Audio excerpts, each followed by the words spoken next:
Yes. I have a client coming to me and they say, "Oh, I don't know, celery root, not the root, the tops of the celery."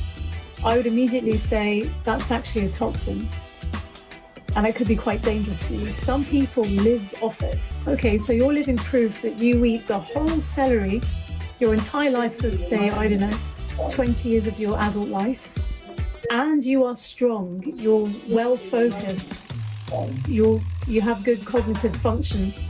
So why would I then come and say, I read that the tops of the celery is full of toxins, therefore you should not have it. They've been eating it for 20 years of their life and it works for them.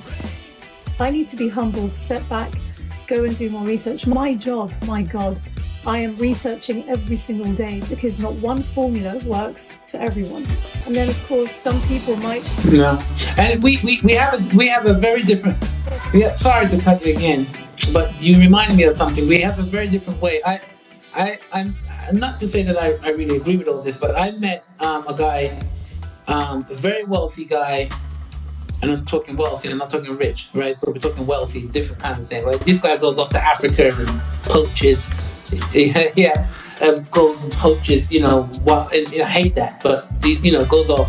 And then, to do it legally, you've got to involve the villages and all that kind of stuff, right? You can't just go to Africa and go shooting whatever they shoot. He just had all these heads, these, what they call it, taxidermy, all of these animal stuff, majestic but so sad to see, right?